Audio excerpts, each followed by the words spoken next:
शनिवार व्रत की कथा पढ़ने से दूर होते सभी संकट शनिदेव रहते हैं। मेहरबान शनिवार को शनिदेव की पूजा अचूक मानी गई है। शनिदेव को प्रसन्न करने के लिए शनिवार की व्रत कथा का विशेष महत्व है। मान्यता है इसके प्रताप से शनि की महादशा में भी राहत मिलती है। शनिदेव नवग्रहों में सबसे उग्र स्वभाव का ग्रह माना गया है।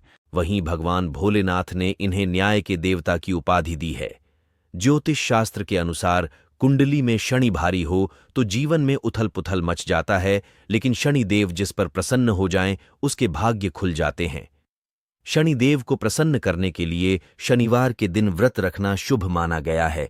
जो लोग शनिवार का व्रत करते हैं उनको पूजा के समय शनिवार व्रत कथा का श्रवण करना चाहिए। शनिवार व्रत कथा के पाठन से शनि दोष और सारे साती ढैया के प्रभाव कम होते हैं। शनिवार व्रत कथा एक बार सभी ग्रहों में सर्वश्रेष्ठ होने को लेकर विवाद हो गया। जब समस्या का हल नहीं निकला तो सूर्य, चंद्र, मंगल, बुध, गुरु, शुक्र, शनि, राहु और केतु इंद्रदेव के पास गए। इंद्रदेव भी इसका निर्णय नहीं कर पाए। फिर सभी ग्रह इंद्रदेव के कहने पर पृथ्वी पर न्यायप्रिय राजा विक्रमादित्य के पास पहुंच नवग्रहों में छिद्दी सर्वश्रेष्ठ होने की बहस राजा विक्रमादित्य के पास पहुंचकर सभी ग्रहों ने अपने आने का कारण बताया। राजा विक्रमादित्य ने काफी सोच विचार के बाद 9 धातु स्वर्ण, रजत, कांस्य, पीतल, सीसा, रांगा, जस्ता, अभ्रक और लौह से सिंहासन बनवाए। धातुओं के गुणों के अनुसार उन्हें क्रमानुसार रखवा दिए। फिर ग्रहों से अपने अपने सिंहासन पर बैठने को कहा और बोले कि जो सबसे पहले बैठेगा वही श्रेष्ठ होगा।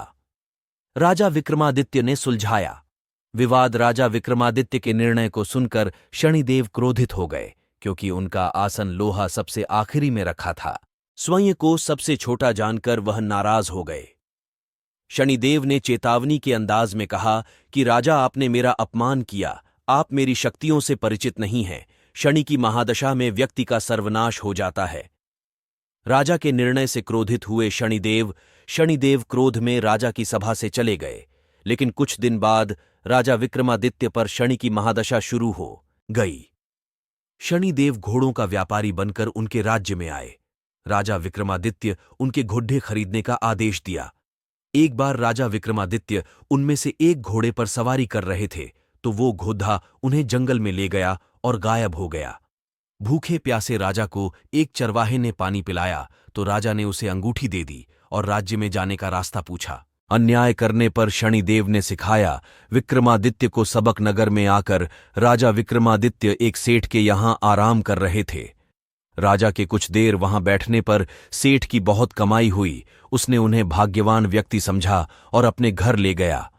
सेठ के घर में सोने का हार खूंटी पर लटका था।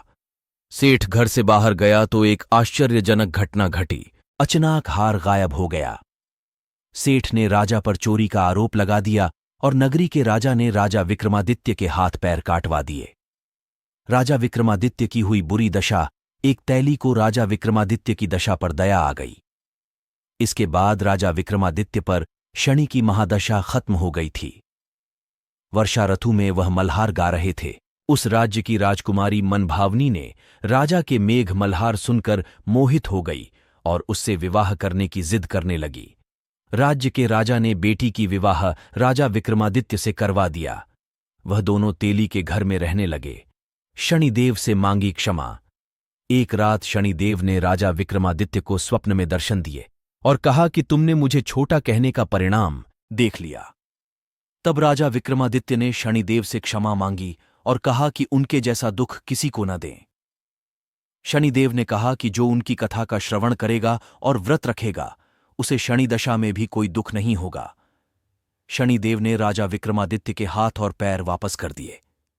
शनिवार व्रत कथा का महत्व। शनिदेव के चमत्कार से सेठ का हार भी वापस अपनी जगह लौट आया। सेठ के सारी बात पता चली तो उसने अपनी बेटी श्रीकंवरी का विवाह राजा विक्रमादित्य से कर दिया। राजा विक्रमादित्य अपनी 2 पत्नियों मनभावनी एवं श्रीकंवरी के साथ अपने राज्य लौट आए। राजा विक्रमादित्य पूरे राज्य में घोषणा की कि शनिदेव ही सब ग्रहों में श्रेष्ठ हैं। शनिवार को शनिदेव की पूजा, कथा और व्रत करने